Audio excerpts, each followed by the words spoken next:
अस्सलाम वालेकुम वरहमतुल्लाहि वबरकातुहू। माय डियर स्टूडेंट्स, आज के इस वीडियो लेक्चर के अंदर हम डिस्कस करने वाले हैं डाइफ्रैक्शन ग्रेटिंग को। बहुत ही इम्पॉर्टेंट कॉन्सेप्ट है डाइफ्रैक्शन के फिनोमिना की वजाहत करने के लिए। डाइफ्रैक्शन लाइट की बेंडिंग प्रॉपर्टी को कहते हैं और लास्ट टाइम बेटे हमने डाइफ्रैक्शन ऑफ लाइट और diffraction due to narrow slit इन दोनों चीज़ों को डिस्कस किया था। अब हमने इसके अंदर डिस्कस करना है कि किस तरह से डाइफ्रैक्शन ग्रेटिंग होती है। Article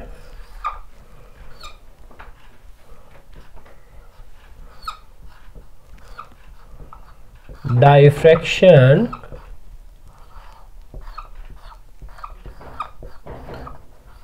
grating.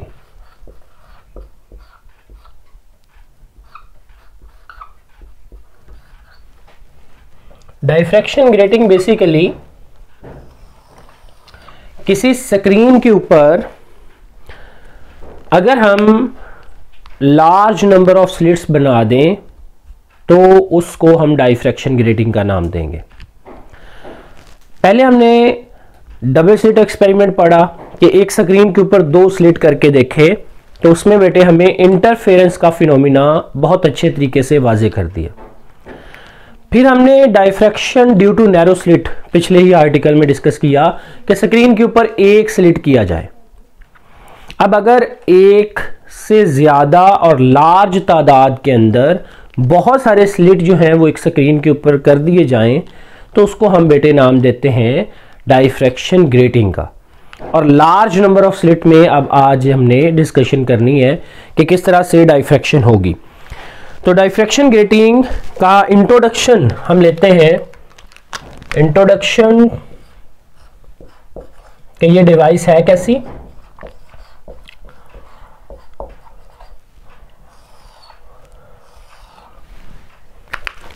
Diffraction grating is a glass plate having large number of slits.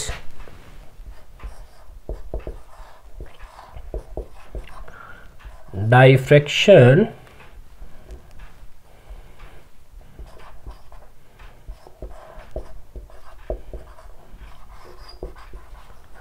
grating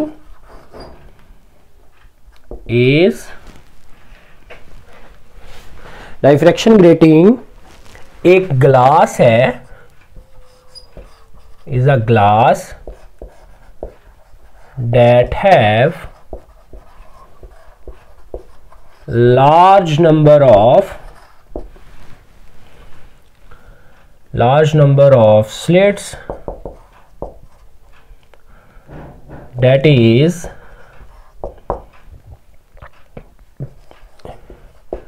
equidistance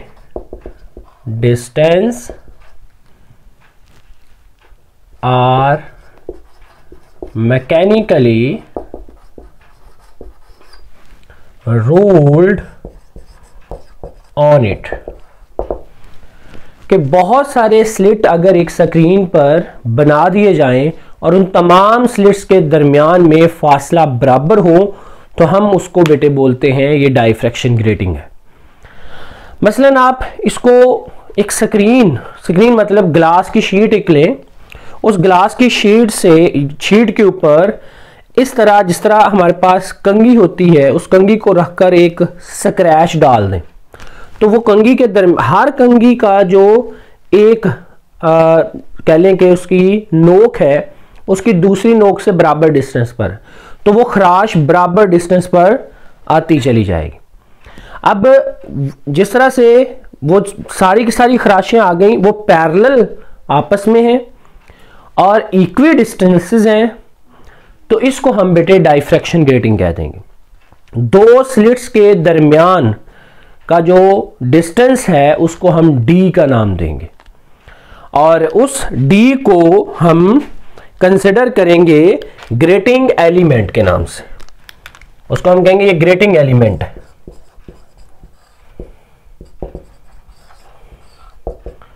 grating element.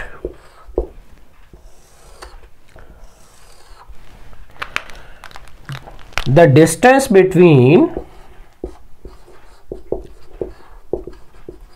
distance between two slits is known as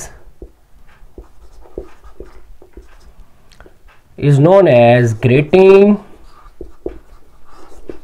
element, और इसको बेटे डी के साथ रिप्रेजेंट करते हैं। It is represented bye D. अब D वो distance कितना है ये डिपेंड करेगा कि आपने वो स्क्रैच जो स्क्रीन के ऊपर डाले हैं यानी स्लिट्स बनाए हैं, उन स्क्रैचेस की तादाद कितनी है यानी नंबर ऑफ स्लिट्स कितने हैं, और वो लेंथ कितनी थी जिस लेंथ के अंदर आपने उन स्लिट्स को बनाया है यानी स्क्रीन की लेंथ। तो स्क्रीन की लेंथ अगर 10 सेंटीमीटर है तो आपने उसके ऊपर 100 स्क्रैच, मैंने एग्जांपल दिए, 100 स्लिट उसके ऊपर बना देते हैं, तो number of slits per unit length जो आएगा वो हमारे पास आ जाएगा कि 10 divided by number of slits 100, तो बेटे ये आंसर 0.1 आएगा। यानी इसका मतलब है कि आपने 0.1 के डिफरेंस से वो स्लिट्स बनाए, तो 10 सेंटीमीटर के अंदर 100 स्लिट्स जो हैं वो आ गए। तो इसको हम लिखते हैं कि इसका फार्मूला किस तरह से बनाना है कि एक्चुअली में 1/d is equal to number of slits per unit length होता है, और अगर d की वैल्यू निकाली जाए, चूंकि ग्रेटिंग एलिमेंट d है, d is represented by L/n, तो ये इसका रिलेशन आ जाएगा ग्रेटिंग एलिमेंट का।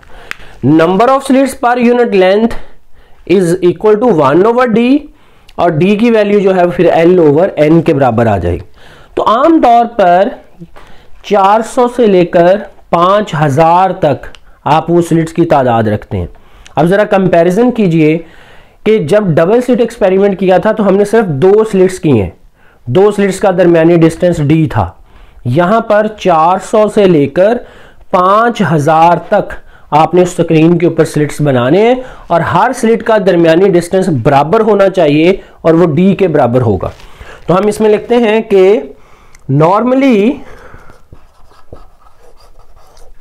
We Tonk 400 to 5000 number of slits on screen in 1 centimeter. This is very important। आमतौर पर हम 1 सेंटीमीटर के अंदर तकरीबन 400 से लेकर 5000 तक स्लिट्स की तादाद रखते हैं। ये तादाद इतनी क्यों रखी जाती है? क्योंकि हमें स्लिट्स बहुत ही स्मॉल साइज के चाहिए। क्योंकि स्लिट जितने स्मॉल साइज का होगा हमारी डाइफ्रैक्शन की कंडीशन को पूरा करेगा। डाइफ्रैक्शन की कंडीशन थी कि जो लाइट के रास्ते में ऑब्स्टेकल आएगा या स्लिट आएगा, उस ऑब्स्टेकल और स्लिट का साइज वेवलेंथ के कंपेरेबल होना चाहिए। तो जब स्लिट बहुत छोटा बनेगा तो 1 सेंटीमीटर के अंदर आप कह सकते हैं कि कितनी तादाद होगी, 400 से 5000। आप अपनी मर्जी से रख सकते हैं, 400 मिनिमम लिमिट कह लें और 5000 मैक्सिमम। अब 1 सेंटीमीटर कितना होता है? अब 2 हफ्ते तक नाखून ना काटे तो उस नाखून की जो लंबाई होगी वो आपकी 1 सेंटीमीटर के बराबर आ जाएगी। अब सोचें वो कितना सा नाखून होता है, और उसके अंदर 400 से लेकर 5000 तक आपने स्लिट्स बनाने हैं, छोटे छोटे सुराख करने हैं, तो वो सुराख कितने फिर छोटे बनाए जाएंगे। तो जितना वो स्लिट स्मॉलर साइज का होगा और स्लिट्स की तादाद ज्यादा होगी, उतनी डाइफ्रैक्शन हमें बेहतर समझ आएगी। उसकी रीजन, क्योंकि बेटे इंटरफेरेंस की 2 कंडीशंस थी कि लाइट मोनोक्रोमेटिक होनी चाहिए और लाइट कोहेरेंट होनी चाहिए।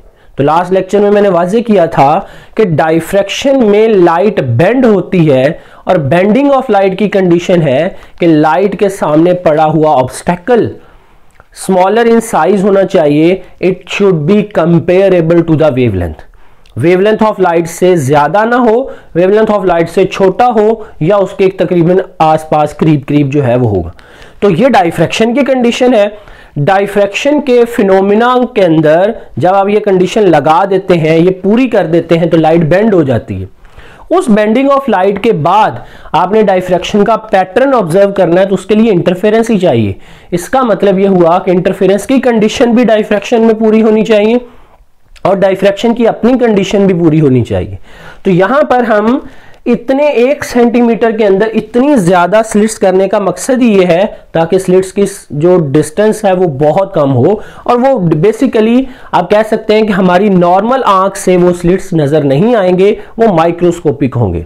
अगर आप इसका एक रियल लाइफ के अंदर इसकी ऑब्जर्वेशन करना चाहते हैं तो कॉम्पैक्ट डिस्क होती है जिसे सीडी बोलते हैं, जो आपकी सीडी प्लेयर के अंदर चलती है, उस कॉम्पैक्ट डिस्क को अगर आप देखें तो रोशनी के अंदर वो आपको किस तरह से डिफरेंट कलर्स एमिट करती हुई नजर आती है।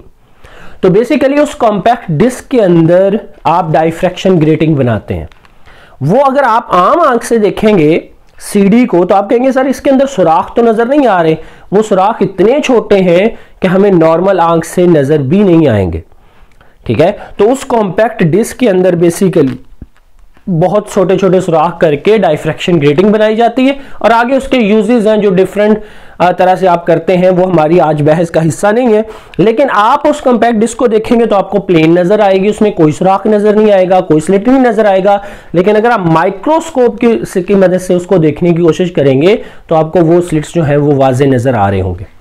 तो बच्चों ये था इसकी रियल लाइफ के अंदर डाइफ्रैक्शन ग्रेटिंग की कुछ इंपॉर्टेंस। डाइफ्रैक्शन ग्रेटिंग है क्या और ग्रेटिंग एलिमेंट इसके अंदर हमने डिस्कस किया। अब हम इसकी वर्किंग डिस्कस करते हैं।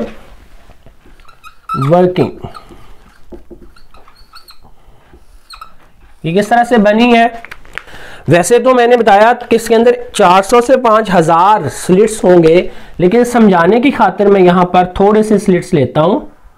1 2 3 4 5 6 7, और हर स्लिट का जो दरमियानी डिस्टेंस है वो d के बराबर है।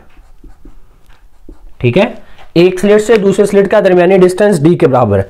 स्लिट मैंने बनाने का तरीकाकार बताया था, या तो सुई के साथ सुराख करेंगे, यानी इस तरह से आप स्लिट बनाते हैं, या फिर आप ऐसे करेंगे कि कंघी की तरह नोकदार चीज के साथ उस ग्लास शीट के ऊपर स्क्रैच डाल देंगे, जैसे आप पंजाबी में कह सकते हैं चिरूटे मार देंगे। तो जैसे वो करेंगे तो वो भी स्लिट के तौर पर एक्ट करेगी। लेकिन कंडीशन ये है कि जिस जगह पर आप वो स्क्रैच डाल रहे हैं, स्लिट डाल, वो जगह आपकी ट्रांसपेरेंट होनी चाहिए, यानी लाइट उसमें से गुजर सके। ठीक है, क्योंकि लाइट हमने इसमें से पास करनी है। और इसके सामने एक और स्क्रीन रखते हैं जिस पर हम इसका इमेज डेवलप होता हुआ देखेंगे। इस स्क्रीन के ऊपर आप किसी भी जगह पर पॉइंट ले सकते हैं। तो मैं सपोज कर लेता हूं कि मैं इस जगह पर P पॉइंट कंसिडर करता हूं। वैसे आप इधर सेंटर में भी ले सकते हैं, ऊपर कहीं पर भी ले सकते हैं। तो मैं ये P पॉइंट के ऊपर ऑब्जर्व करता हूं कि मेरे किस तरह से की ऑब्जर्वेशन होगी। तो बच्चों लाइट रे आपने फॉल करनी है मोनोक्रोमेटिक और कोहेरेंट लाइट, ताकि आपकी इंटरफेरेंस देखने में कोई प्रॉब्लम ना आए। तो ये लाइट रे नंबर 1 मैंने फॉल की। स्लिट 2 जो है उसमें लाइट रे 2 फॉल की। पिछले आर्टिकल में डाइफ्रैक्शन थ्रू नैरो स्लिट में मैंने एक स्लिट लिया था, उसमें 9 रेज ली थी। ठीक है, तो ये समझने की खातिर आप अपनी मर्जी से उनको कंसिडर कर सकते हैं। तो यहां पर एक स्लिट में सिर्फ एक ही लाइट रे में पास करूंगा और उसकी बेंडिंग को ऑब्जर्व करेंगे। दूसरे स्लिट में दूसरी लाइट रे, तीसरे स्लिट में तीसरी, चौथी, पांचवी, छठी और सातवीं।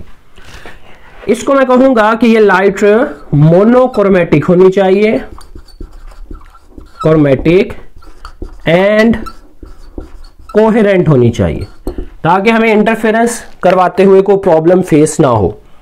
बच्चों ये इसका नॉर्मल एक्स एक्सिस है, लाइट को सीधा जाना चाहिए, लेकिन लाइट कर जाती है बेंड, और इसकी इस बेंडिंग प्रॉपर्टी को ही हम डिस्कस करने वाले हैं। It bends at an angle of theta, कि सीधा जाने के बजाय सीधी जाती जाती मुड़ जाती है। तो इस बेंडिंग प्रॉपर्टी का नाम डाइफ्रैक्शन। इधर से भी बेंड कर गई, तमाम लाइट रेज जो है वो बेंड कर जाएंगे। इनकी बेंडिंग की वजह से लाइट पैरेलल ही है अभी भी, इसको हम एक कॉन्वेक्स लेंस की मदद से पी पॉइंट के ऊपर इकट्ठा कर लेते हैं। कॉन्वेक्स लेंस पैरेलल आती हुई रेज को एक जगह पर इकट्ठा कर देता है, इस वजह से हम कॉन्वेक्स लेंस को प्रेफर करते हैं। तो पी पॉइंट के ऊपर all these light rays are emerged, ये इकट्ठी हो गई। यहां पर आकर ये किस तरह की इंटरफेरेंस करेंगी, कंस्ट्रक्टिव या destructive, it is decided by the path difference. और वो लाइट रे नंबर 1, 2, 3, 4, 5, 6 और 7, सबसे ज्यादा जो डिस्टेंस ट्रेवल करती है वो 7 करती है। तो असूल ये होता है कि स्मॉलर डिस्टेंस कवर करने वाली लाइट रे से लार्जर डिस्टेंस कवर करने वाली लाइट रे के ऊपर एक परपेंडिकुलर फॉल किया जाए। तो मैं यहां से एक परपेंडिकुलर फॉल करूंगा जो यहां तक जाएगा। बच्चों, मैंने पहले और दूसरे स्लिट के दरमियान में डिस्टेंस डी लिया है, ठीक है, और पहली रे से आखिरी रे तक परपेंडिकुलर ड्रॉ किया है। ये परपेंडिकुलर 7 वाली रे के ऊपर भी है, 6 वाली, 5, 4, 3, 2, इन तमाम के ऊपर परपेंडिकुलर है। तो यहां पर अगर हम ऑब्जर्व करें तो ये है स्लिट, दो स्लिट के दरमियान की सेपरेशन जो डी के बराबर है। इसको मैं अगर वाजे करके बनाऊं तो ये ऐसे है, इसको मैंने निकाला और जूम करके इधर बना दिया। दिस पॉइंट इज ए, इस पॉइंट को ए का नाम देते हैं, और इस पॉइंट को मैं स्मॉल बी का नाम देता हूं। This is small B. बड़ा करके वाजे दिखाने की जरूरत यह है ताकि आपको समझ आ सके कि इसमें चल क्या रहा है। ये दूसरी लाइन थी जिसको आपने परपेंडिकुलर फॉल किया, दोनों मैंने ब्लैक से ली हुई हैं। तो ये पॉइंट यहां पर चला गया सी पॉइंट पर, ताकि पहली रे से दूसरी रे का पता चल सके कि अजाफी फासला कितना कवर किया है। तो ये पॉइंट है सी, तो अजाफी फासला बेटे दूसरी रे ने बी से सी तक कवर किया है, जिसको हम पाथ डिफरेंस का नाम देंगे। वही सिंपल सी लॉजिक जो हम पहले भी अप्लाई करते हैं कि जो एंगल दो लाइंस के दरमियान में होता है वही उनके परपेंडिकुलर्स के दरमियान में होता है। तो लाइंस हैं ग्रीन और red. Green line x axis की जिम्मत में, इसके ऊपर ये स्लिट्स वाली लाइन जो है ये वाई एक्सिस पर है, ये परपेंडिकुलर है। रेड लाइन के ऊपर आपने ब्लैक लाइन परपेंडिकुलर ड्रॉ की है, ये वाली। तो फिर अगर इन दोनों के दरमियान में एंगल थीटा है तो इसका परपेंडिकुलर ये और इसका परपेंडिकुलर ये, तो इनके दरमियान में यहां पर बनने वाला एंगल भी थीटा होगा। इस चीज की एक्सप्लेनेशन मैं बहुत सारे लेक्चर्स में आपको दे चुका हूं कि दो लाइंस के दरमियान में एंगल जो होता है वो similar to angle of their perpendiculars. तो ये मैथ का बेसिकली एक थ्योरम है कि angle between two lines is similar to angle of their perpendiculars. कि जो दो लाइंस के दरमियान में एंगल है वही एंगल उनके परपेंडिकुलर्स के दरमियान में, तो ये एंगल थीटा आ गया। अब दो स्लिट के दरमियान का डिस्टेंस यहां ए से लेकर स्मॉल बी तक ये डी के बराबर है। यहां पर बनने वाला एंगल 90 है। जो 90 के सामने जो चीज होती है उसे हाइपोटेन्यूस का नाम देते हैं। आप समझ लें कि चूंकि आपने वो ग्रेटिंग खुद बनाई है तो डी का आपको पता है, थीटा के सामने वाली साइड को परपेंडिकुलर बोलते हैं। तो ऐसा कौन सा रिलेशन है, क्योंकि आपको पाथ डिफरेंस चाहिए, क्योंकि आपने चेक करना है पी पर कंस्ट्रक्टिव होगी या डिस्ट्रक्टिव इंटरफेरेंस होगी। तो पाथ डिफरेंस परपेंडिकुलर है, ये आपने फाइंड करना है। हाइपोटेन्यूस का पता है, थीटा पता है। तो ऐसा कौन सा रिलेशन है जो इन तीनों के दरमियान में होगा, तो वो साइन थीटा होगा। तो हम इसमें कहेंगे कि पाथ डिफरेंस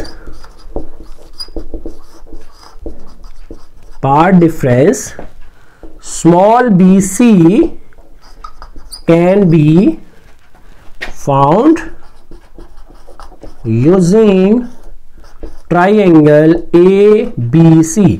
कैपिटल A है, स्मॉल b है और c है। इस ट्राइंगल से हम इसको फाइंड कर सकते हैं। अब इसमें रिलेशन लगाया आपने sine theta. Sine theta is equal to perpendicular over hypotenuse. Perpendicular is BC, hypotenuse is AB। Hypotenuse बेटे A से B तक है, परपेंडिकुलर B से C तक है। अब हमें बी से सी तक की वैल्यू चाहिए, ए से बी तक डी के बराबर है, डी मल्टीप्लाई साइन के साथ होगा, तो वही पार्ट डिफरेंस जो कभी आपने किसके लिए फाइंड आउट किया था, interference young double slit experiment के अंदर, तो पार्ट डिफरेंस उसके अंदर भी डी साइन थीटा आया था, इसमें भी पार्ट डिफरेंस जो है वो डी साइन थीटा आएगा। अगर बच्चों पहली और दूसरी रे अजाफी डिस्टेंस अगर कवर कर लेती है वन वेवलेंथ का, ठीक है, तो दूसरी वेव जो तीसरी वेव है वो 2 वेवलेंथ कवर करेगी, ठीक है, अजाफी। इससे अगली वेव 3 वेवलेंथ कवर करेगी, 3। इससे अगली वेवलेंथ 4 लैम्डा कवर करेगी, उससे अगली वेवलेंथ 5 लैम्डा कवर करेगी। तो इस तरीके से ये प्रोसेस चलेगा। तो पहली वेवलेंथ जो है, जो पाथ डिफरेंस पहले और दूसरे के दरमियान में है, अगर 1 वेवलेंथ होगी यानी 1 लैम्डा होगी तो P के ऊपर कंस्ट्रक्टिव इंटरफेरेंस होगी। तो हम कहते हैं फॉर कंस्ट्रक्टिव इंटरफेरेंस और bright fringe at P, then path difference is BC should be equal to 1 lambda, वो 1 लैम्डा के बराबर होना चाहिए।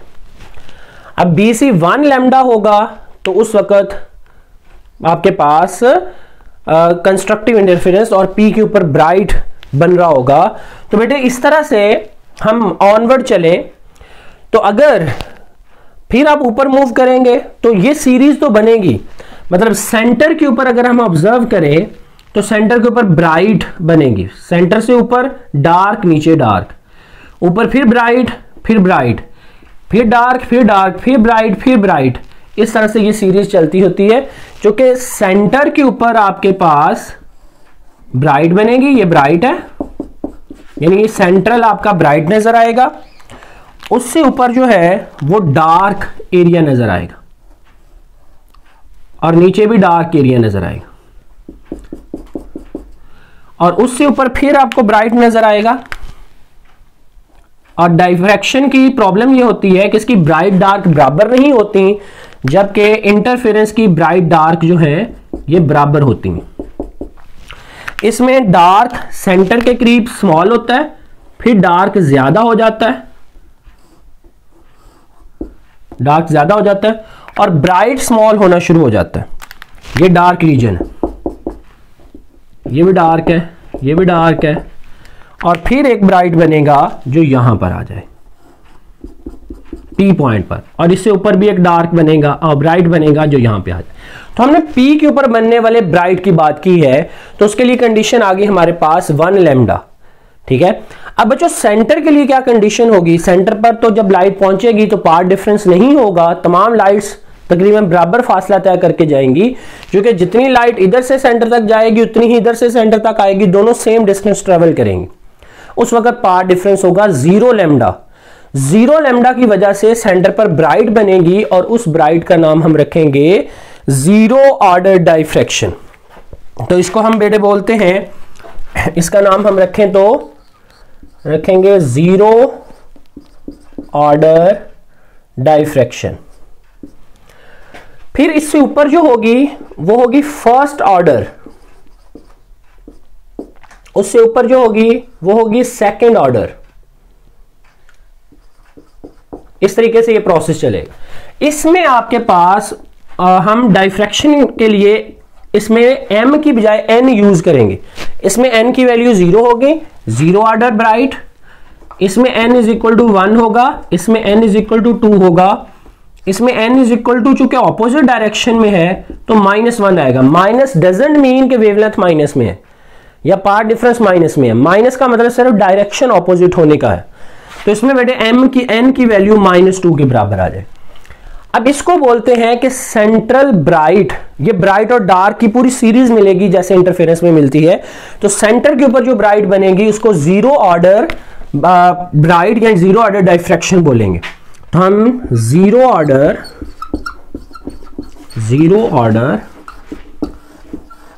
डाइफ्रैक्शन at center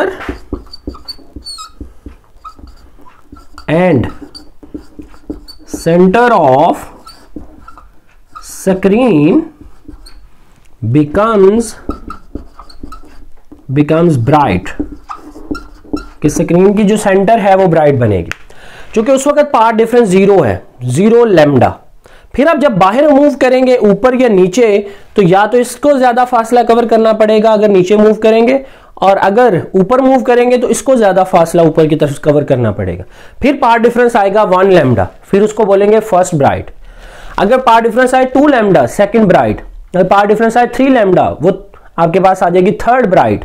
यानी इस तरह से वो ऑर्डर बढ़ता चला जाएगा। अगर n लैम्डा होगा तो nth ब्राइट आ जाएगी।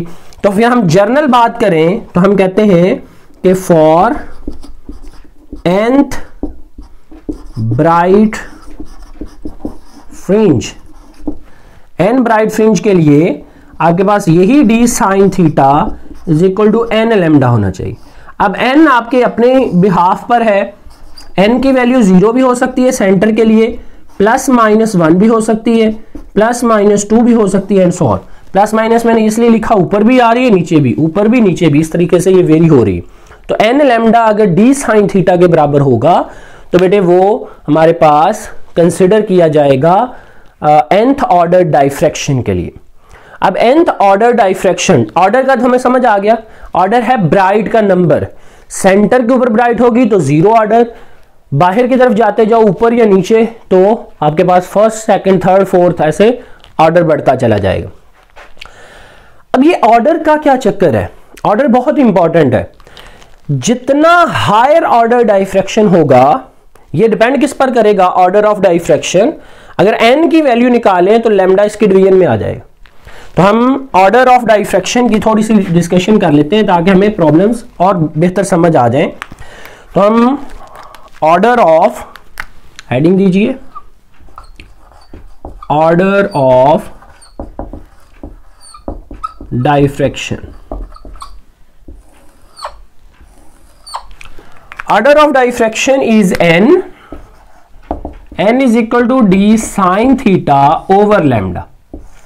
Order of diffraction theta angle पर डिपेंड कर रहा है। थीटा एंगल जितना ज्यादा होता जाएगा ऑर्डर ऑफ डाइफ्रैक्शन ज्यादा होता जाएगा।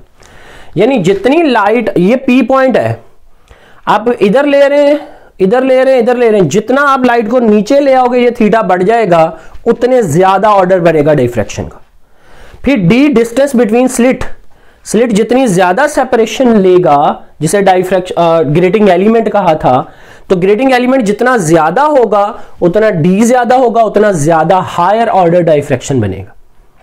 और जितनी स्मॉलर वेवलेंथ होगी, वेवलेंथ के इनवर्सली प्रोपोर्शनल है, उतना ऑर्डर ऑफ डाइफ्रैक्शन ज्यादा। यानी इसे समझ लें कि आपने n की वैल्यू ज्यादा करनी है। जितनी स्मॉल n की वैल्यू ज्यादा होगी उतना हायर ऑर्डर डाइफ्रैक्शन बनेगा।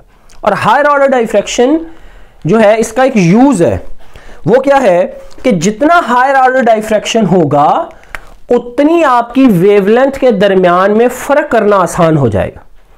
मसलन अगर यहां पर हमने लाइट तो वैसे चूज करनी है मोनोक्रोमैटिक, लेकिन अगर वो मोनोक्रोमैटिक लाइट के अंदर किसी दूसरी लाइट की इमेजेस है, यानी दो डिफरेंट वेवलेंथ हैं, तो यहां पर हमें समझ आती है कि वेवलेंथ बदलने से ऑर्डर ऑफ डाइफ्रैक्शन बदल जाता है।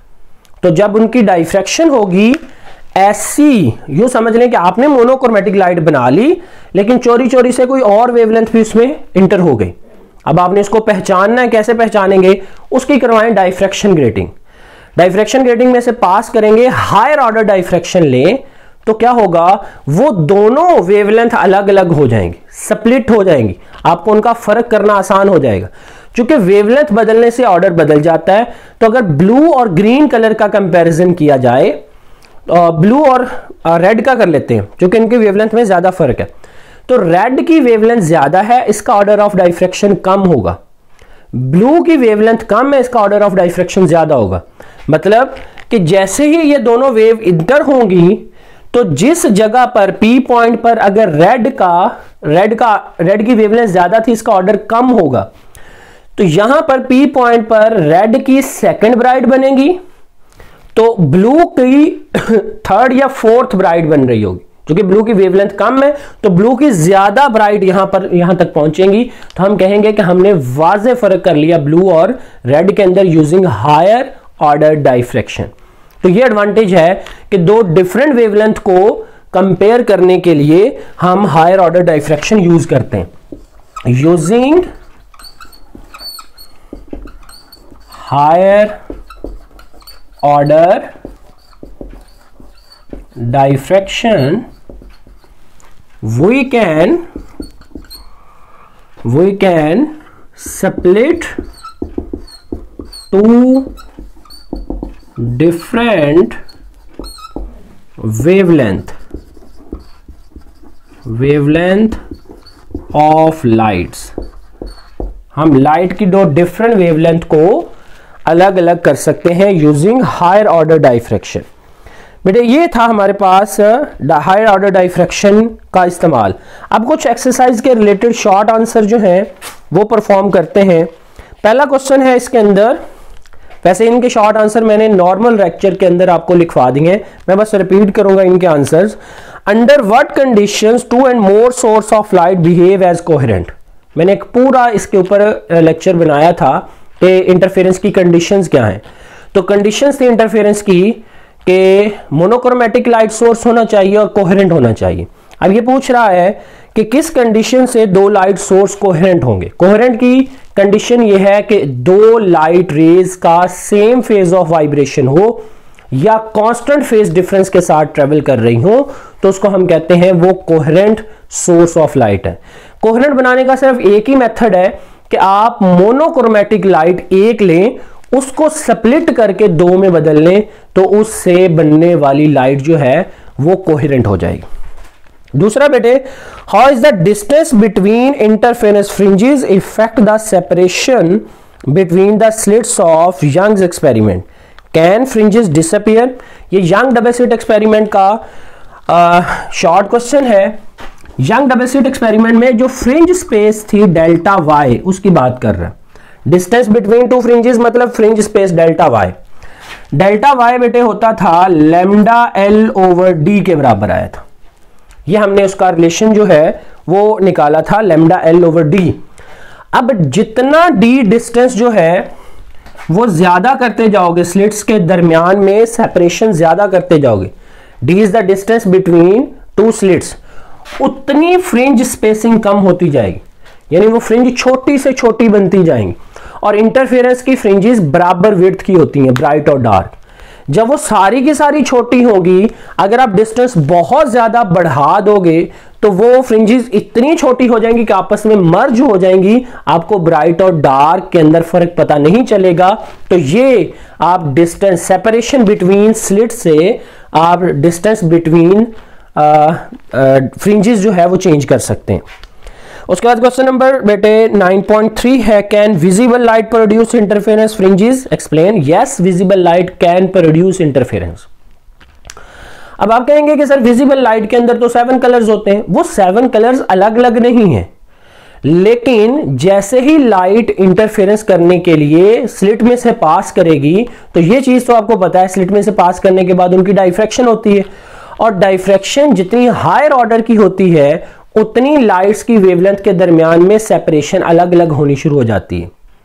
तो व्हाइट लाइट इंटरफेरेंस करेगी, लेकिन व्हाइट लाइट की जो फ्रिंजेस बनेगी ब्राइट और डार्क, ब्राइट फ्रिंज के अंदर लाइट जो है वो आपकी 7 डिफरेंट कलर्स के अंदर स्प्लिट हो जाएगी। ब्लैक ही रहेगा, यानी डार्क फ्रिंज डार्क ही रहेगी। फिर अगली ब्राइट बनेगी तो फिर 7 डिफरेंट कलर्स अलग अलग जो है वो अपनी स्पेसिंग बना रहे होंगे। मसलन यहां पर अब ये सारे का सारा ब्लू ब्राइट है, ये ब्राइट है, ये डार्क है, ये ब्राइट है, ये डार्क।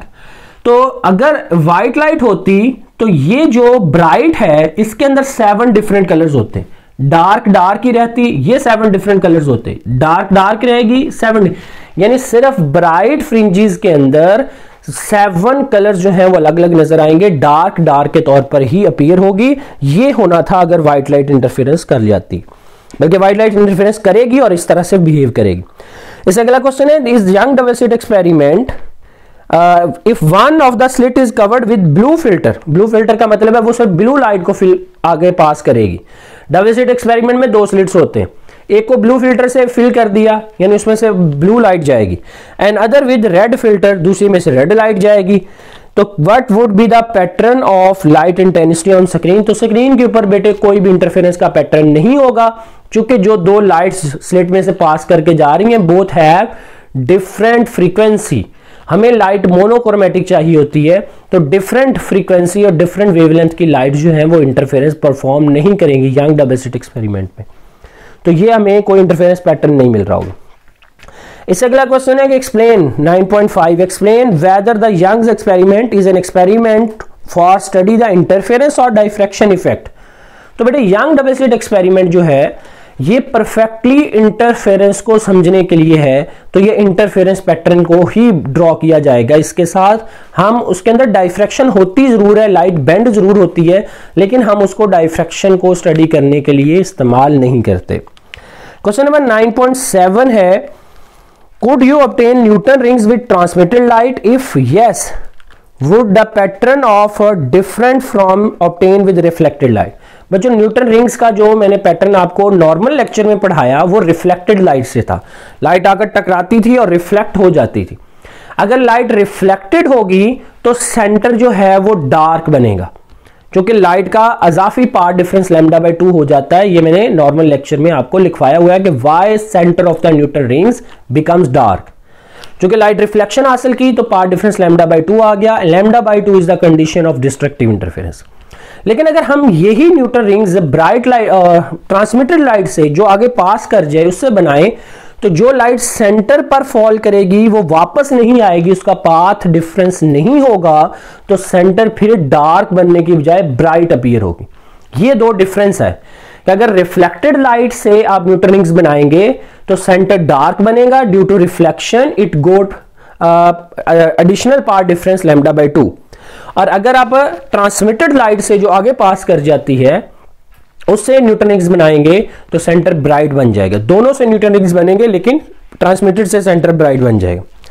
क्वेश्चन नंबर 9.9 है, how would you manage to get more order of spectra using diffraction grating. ये मैं आपको अच्छे तरीके से समझा चुका हूं, आप इसको लिख भी सकते हैं कि ज्यादा ऑर्डर एन ऑर्डर ज्यादा करना है तो एन की वैल्यू ज्यादा कर लो। एन की वैल्यू ज्यादा करने के 3 तरीके हैं, या थीटा एंगल ज्यादा कर लो, डिस्टेंस बिटवीन द स्लिट्स यानी ग्रेटिंग एलिमेंट ज्यादा कर लो, या लैम्डा की वैल्यू कम कर दो। तो इस तीनों तरीकों से आप मोर ऑर्डर जो स्पेक्ट्रा है वो हासिल कर सकते हैं।